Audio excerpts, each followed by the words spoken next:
안녕하세요. 종자독서 59번입니다. 나 데리고 잘 사는 법. 책을 쓴 저자 임경남입니다. 책을 쓰고 작가가 되고 제가 쓴 책을 이렇게 유튜브에 올리는 기분은 어떨 것 같아요?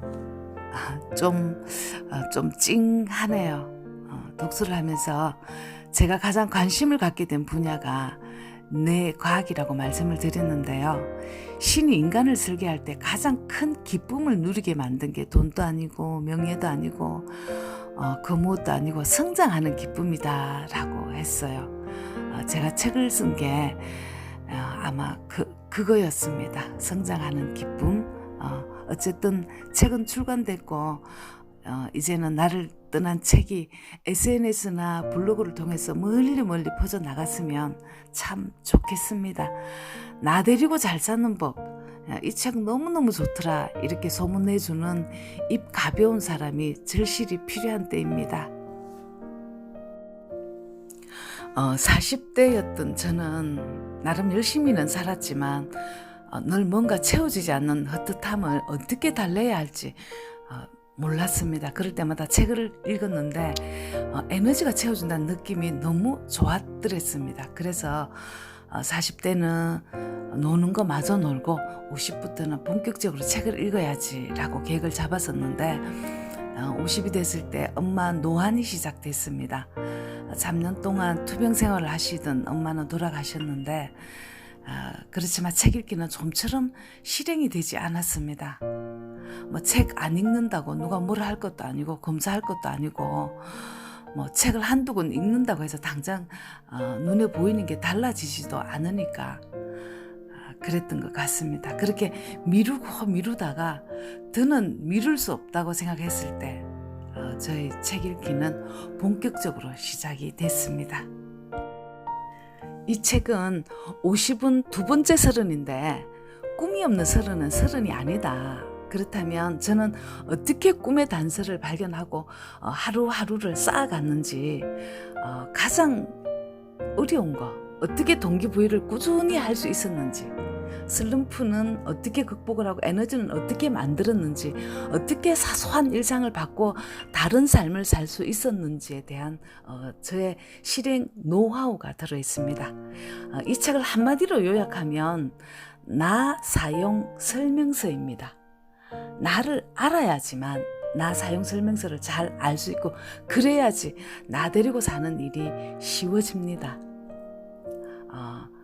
나를 잘 알면 옆에 있는 남편도 그 다음에 내 아이도 그 다음에 사람들을 봤을 때도 객관적인 시선을 얻게 됩니다. 학교에서도 사회에서도 가르쳐주지 않는 인생에서 정말 중요한 세 가지가 있었습니다. 첫 번째, 나는 누구인가? 두 번째가 인간은 뇌를 도구로 살아가면서 뇌 작용을 모른다는 것. 세 번째가 그렇게 돈을 좋아하면서도 돈 공부를 하지 않는다는 것. 이게 제가 독서를 통해서 공부해낸 중요한 것들입니다. 나를 알아야 내가 진짜로 좋아하는 게 무엇인지 알 수 있고 그걸 알아야지만 목표를 세울 수가 있고요. 목표가 정확해야 내가 움직일 에너지를 준다는 과학적인 사실이 정말 저는 중요한 발견이었습니다. 목표가 정확해야지만 꾸준히 갈 수 있었습니다.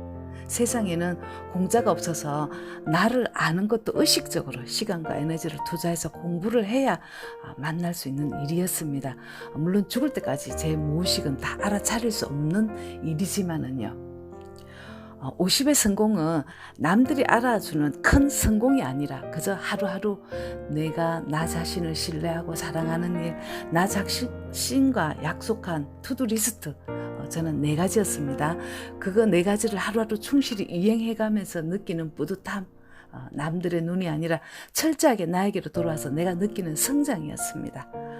오래된 건축물은 재건축을 하고 나면 그 프리미엄이 어마어마하잖아요. 지구에 온 지 50년이 넘으면 재건축을 해야 합니다. 재건축하지 않으면 낡아서 타일도 떨어지고 비도 세고 그러다가 무너집니다. 재건축 그러니까 50에는 반드시 자기 개발을 통해서 그 프리미엄으로 넉넉하게 나이 들어가자는 메시지였습니다. 인간의 뇌란 가만히 있으면 저절로 부정적인 모드에 불이 켜진다고 하죠. 내가 가진 것을 감사하기보다 내가 가지지 못한 것에 욕망이 생겨나는 거, 이게 인간의 본성입니다. 배가 고파서 억울했던 게 아니라 배가 아파서 억울한 거였습니다. 다독은 일종의 수행이라고 생각합니다. 부자들이 왜 다독을 하는지 알았습니다. 세상에는 100% 완벽한 선택이란 없는데 부자들은 그 수많은 선택을 하고서 그 선택이 옳았음을 끝없이 자신에게 마취시키는 거, 그게 독서였습니다. 책은 글자를 안다고 읽어지는 게 아닙니다. 돈도 버는 뇌, 쓰는 뇌, 모으는 뇌, 굴리는 뇌가 다르듯이 책도 글자를 아는 뇌와 책을 읽는 뇌는 다릅니다. 우리가 기타나 피아노처럼 악기를 배울 때는 훈련하는 게 당연하다고 생각하면서 책 읽는 훈련은 안 합니다. 왜냐하면 다 아는 글자이기 때문입니다.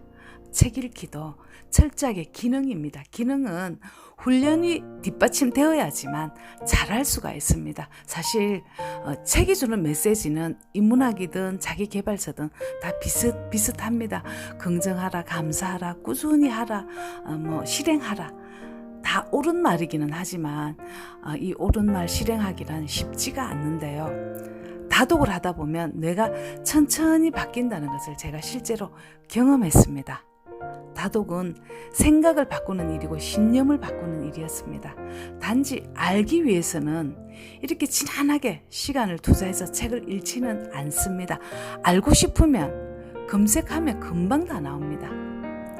뇌과학에서는요, 뇌의 가소성, 뇌는 변한다, 이렇게 말을 하는데요. 이때 뇌는 천천히 바뀝니다. 하지만 우리는 알약 하나 먹으면 금방 나아지는 두통처럼 서양과학에 길들여져서 살다 보니까 천천히를 기다릴 줄 모릅니다. 종교인들은 수행이라는 말을 하는데요. 저는 독서도 수행이라고 생각합니다. 머리로 아는 것을 몸에 새기는 일, 이게 수행이잖아요. 하지만 인간의 감정이란 정말 불완전한 물질이어서 조금만 마음을 놓으면 금방 부정적이 돼버리고요.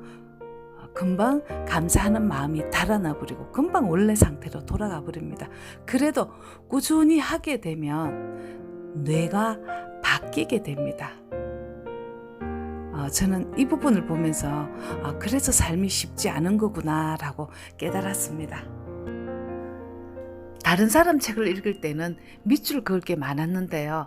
제 책은 밑줄을 그을 수가 없었습니다. 왜냐하면 그게 다 내 생각이니까요. 책을 읽을 때 밑줄이란 남의 생각을 내 생각으로 만들고 싶을 때 긋는 거잖아요. 세상에는 공짜가 없다. 내가 나를 기쁘게 하는 것도 시간과 에너지를 투자해야 한다. 감정 관리를 잘 하라.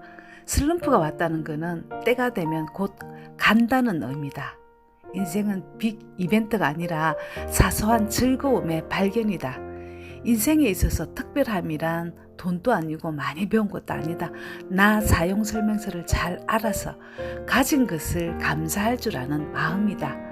일상의 의미를 찾아서 내 근육으로 만드는 일, 평화로워지는 일, 내 농사로 흐뭇해지는 일로 50을 채워나간다면 지루함이 아니라 새로움이 될 것이다.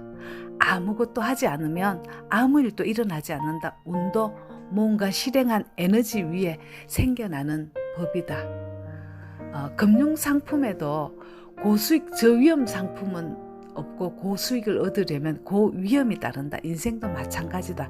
재미있는 천당은 없다. 재미있는 지옥이 있을 뿐이다. 참고로 저는 책 쓰기 과정이 재미있는 지옥이었습니다. 에너지 장고는 늘 체크하고 있는가? 한 번은 미치도록 나 자신을 살아보라. 등등 많은 밑줄이 있었습니다. 이건 제 책을 읽고 다른 사람들이 밑줄 그은 걸 이렇게 모아봤습니다. 구독자님들은 어디쯤에다 밑줄을 그었는지 참 궁금합니다. 다음 시간에 종자독서 60은 심플하게 산다. 60일은 반고흐 마지막 70일을 가지고 다시 돌아오겠습니다. 감사합니다.